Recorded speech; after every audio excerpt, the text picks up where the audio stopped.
Fala, concurseiro, tudo bem? Professor Jean Azevedo aqui para o canal Geografia, canal especialista no concurso da PM de São Paulo, da disciplina de Geografia.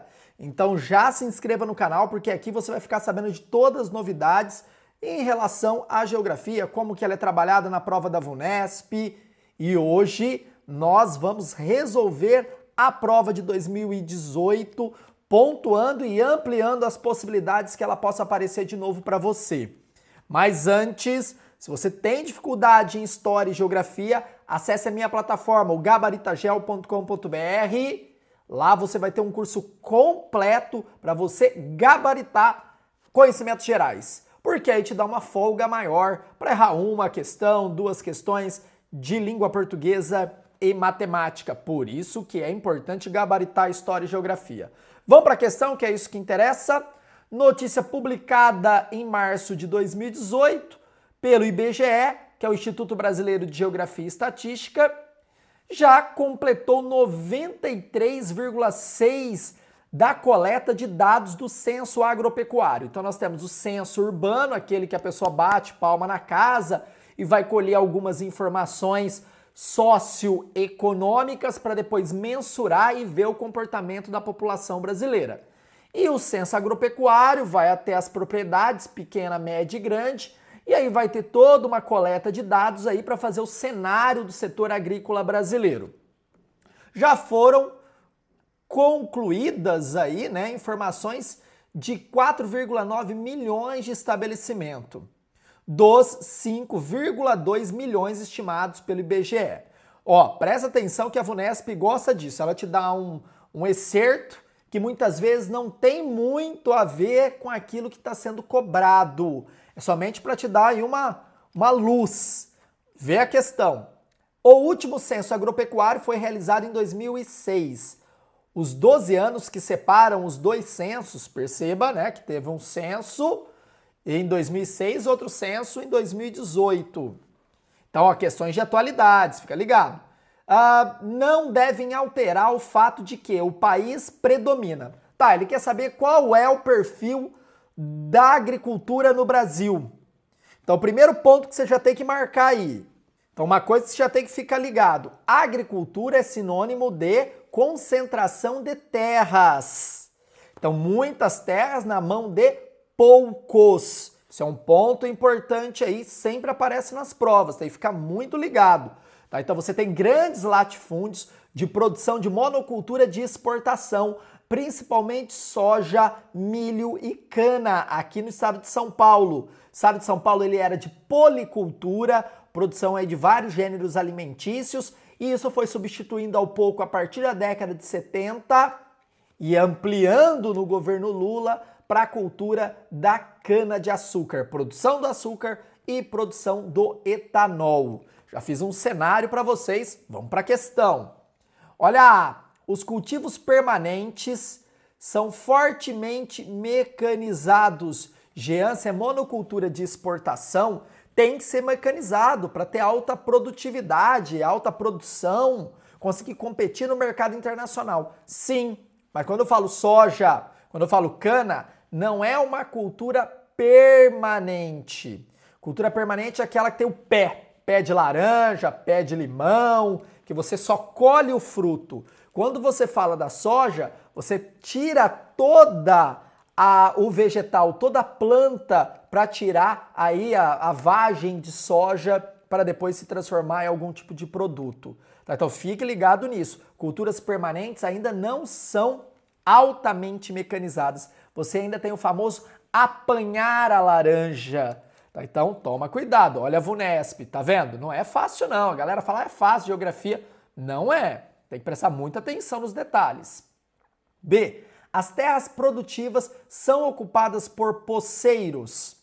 Os poceiros atuam principalmente no norte do país, nas terras devolutas, as terras de ninguém, que na realidade é do governo brasileiro, mas não tem um registro que comprova a posse por um terceiro. Então essas pessoas ocupam essa posse a partir de um processo de grilagem ou muitas vezes utilizam a violência para expulsar os verdadeiros donos dessa terra e ocupar essa terra. Tá? Então nós não estamos falando de terras produtivas do agronegócio. C. As grandes propriedades rurais acima de 1.000 hectares. Isso, gente.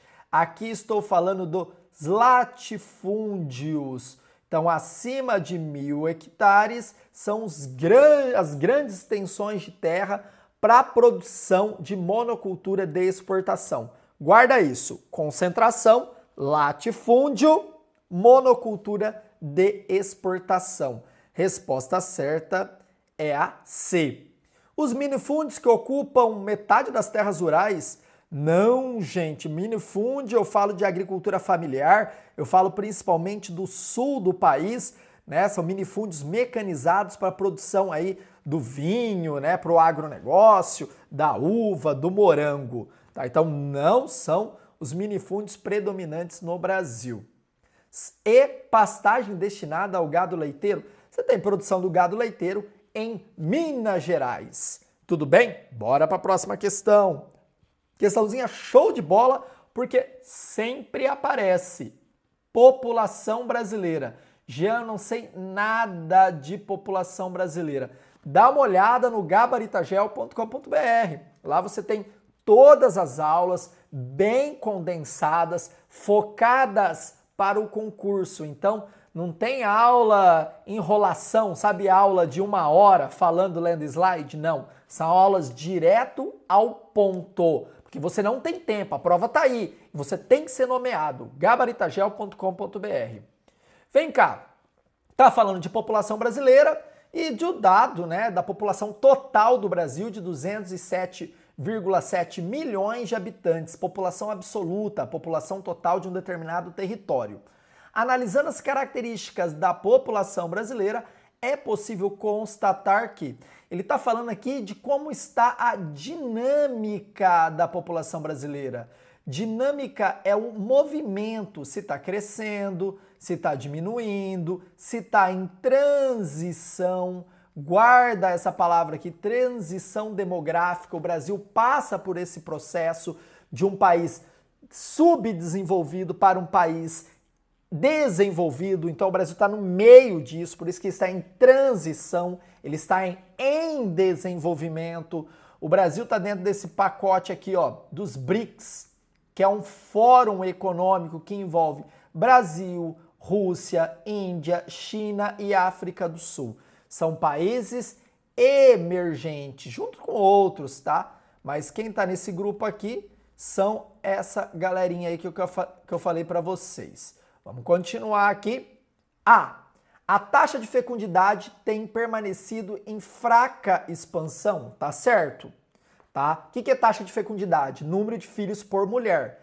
Então, é só você olhar a sua avó, a sua mãe e você agora. Se você tem filho, com certeza você tem 1 ou 2, na sua grande maioria. Sua mãe teve de 2 a 3 e sua avó de 3 a 5, na média. Então, está tendo uma redução da taxa de fecundidade. Presta muita atenção nisso.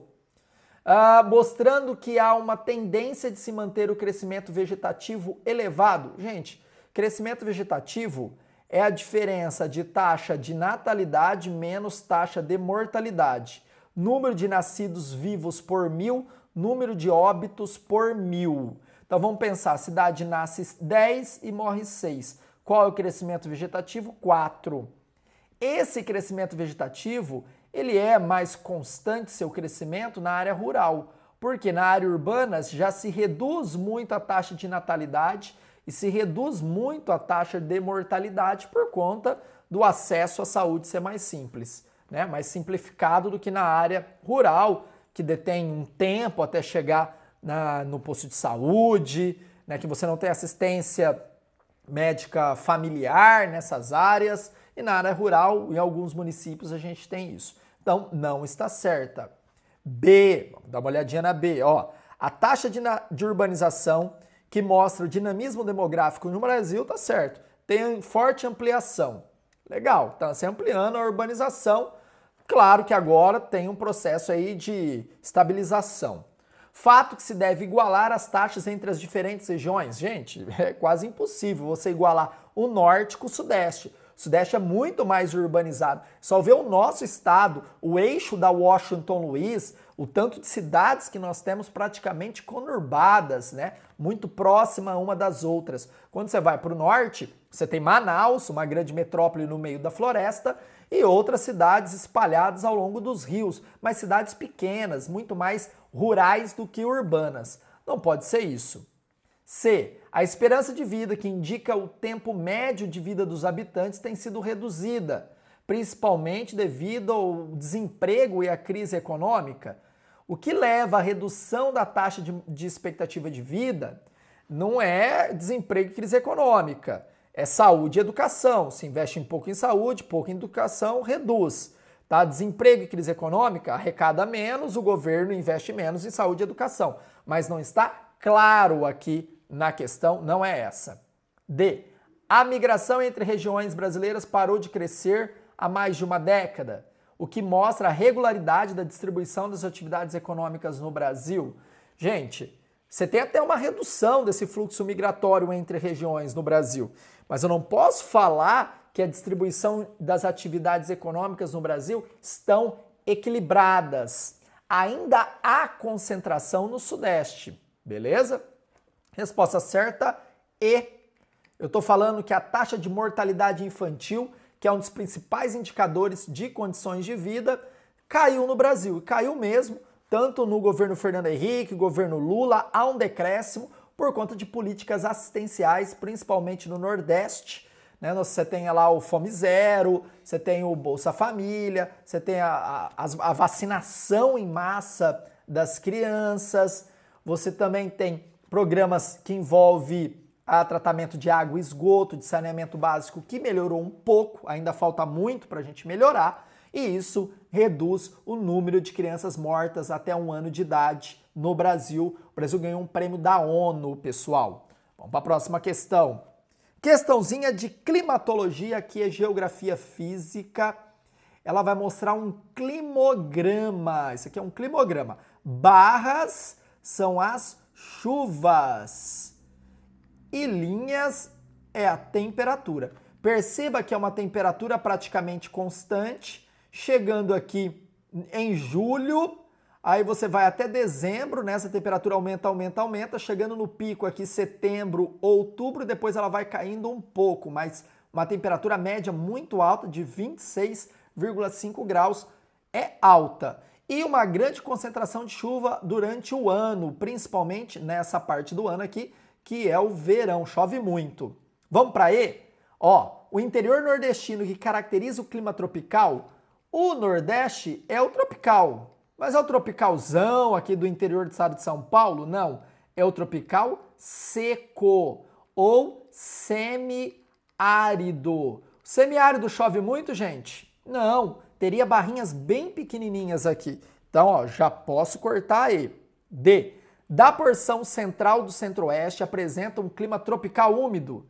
Tropical úmido eu tenho que estar perto do quê? Do mar, para ter ação aí das chuvas. Tá? Então não pode. Quando eu falo de clima tropical, eu falo de baixa amplitude térmica e não alta. O que é amplitude térmica? A diferença de temperatura máxima com temperatura mínima. Então vamos pensar, você tem aqui 20 graus de máxima e 10 de mínima. Qual é a minha amplitude? 10. Não é característica do centro-oeste, que é uma temperatura constante e baixa pluviosidade. C. Da região sul do sudeste apresenta clima tropical de altitude, fraca pluviosidade e temperaturas elevadas durante o ano. Isso aqui é baixa pluviosidade, gente? Isso aqui é muita pluviosidade. Elevadas temperaturas do ano, a gente está falando tropical de altitude. Quanto mais alto eu subo, a temperatura diminui. Vamos voltar aqui. Opa, temperatura diminui. Você tem o gradiente vertical térmico. Então, a cada 1 quilômetro que eu subo em relação ao nível do mar, eu tenho um decréscimo de 6 graus aqui. Regra da climatologia. Vamos continuar. Ó, B. Da área limitada litorânea da região sul, apresenta clima subtropical, sem estação de seca. Pelo contrário, no verão você tem seca.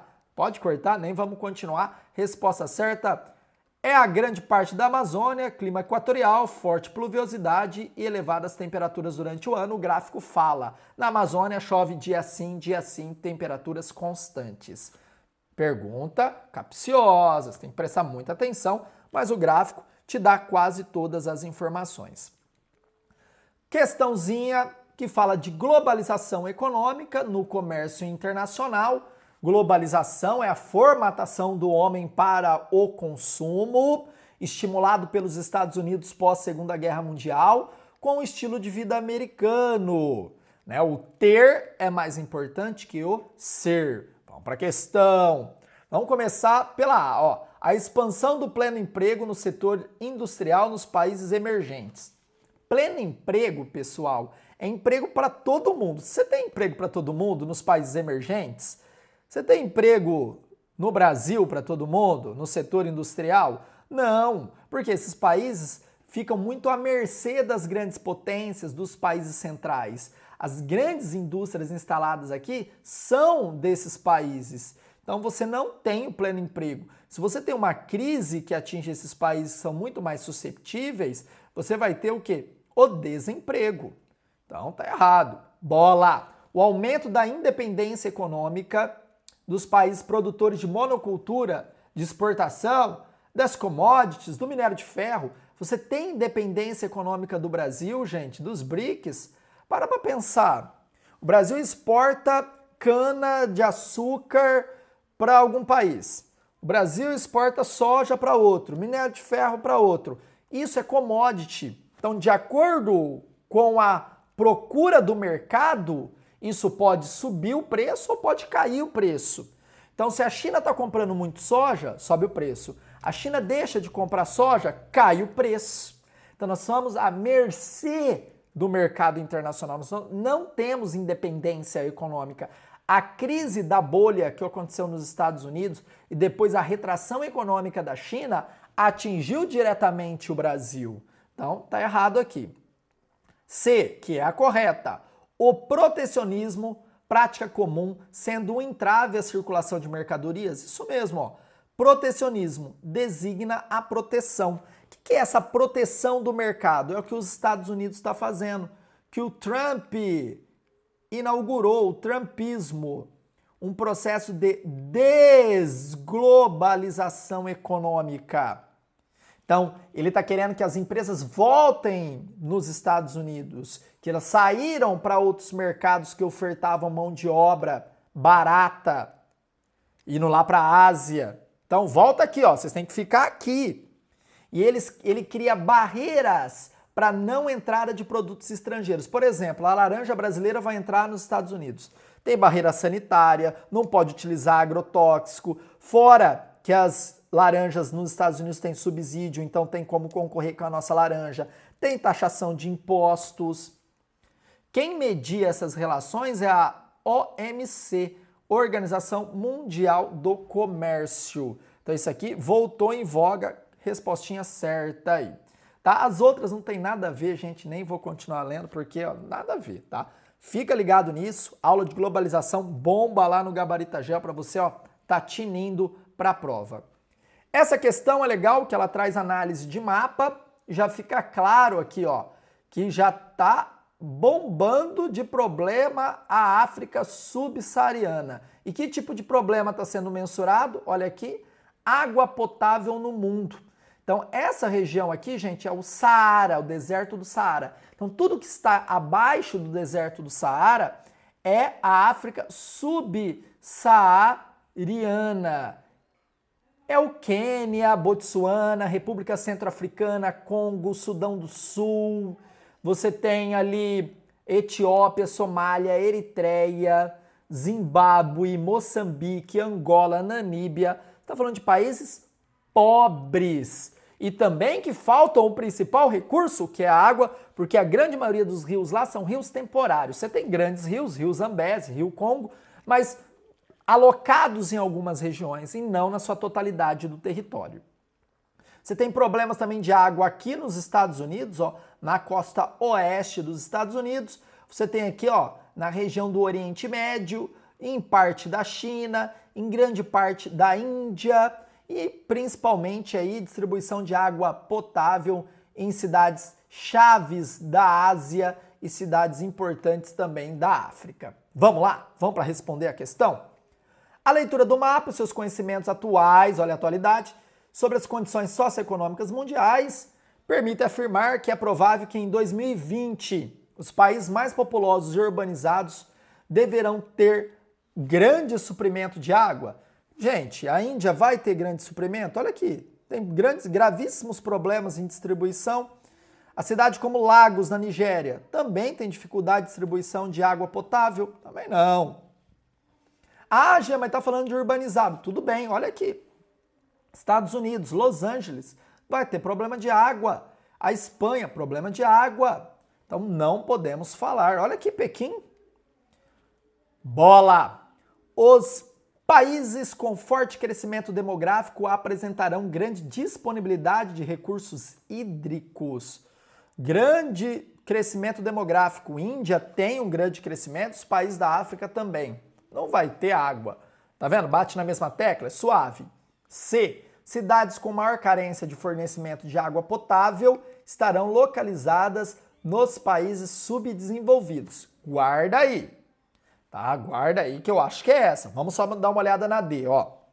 As áreas mais desenvolvidas correrão sérios riscos de carência de água, principalmente para as atividades econômicas. Mas olha aqui, a Europa como um todo não vai ter carência de água, o Canadá também não. Os Estados Unidos é parte apenas dos Estados Unidos, então não coloco essa resposta. E cidades mundiais com forte influência econômica deverão apresentar situações críticas de abastecimento de água potável. Vai muito de encontro com aquilo que fala na alternativa D. Vou marcar, olha aqui, C é a melhor resposta. As cidades com maior carência de fornecimento de água estarão localizadas nos países subdesenvolvidos, que são os países africanos. Beleza, pessoal? Ó, trabalhamos as questões chaves, pontuais, ampliamos a possibilidade. Tá sentindo dificuldade? Entra lá no gabaritagel.com.br e adquira o nosso curso a apenas R$50, vale muito a pena fazer parte desse projeto de aprovação. E olha, siga, compartilhe esse vídeo, curta, porque é um projeto de educação gratuito aqui no YouTube e sem o apoio de vocês não tem como continuar. Abraço, pessoal, tamo junto, pra cima deles, Gabaritagel, até a nomeação!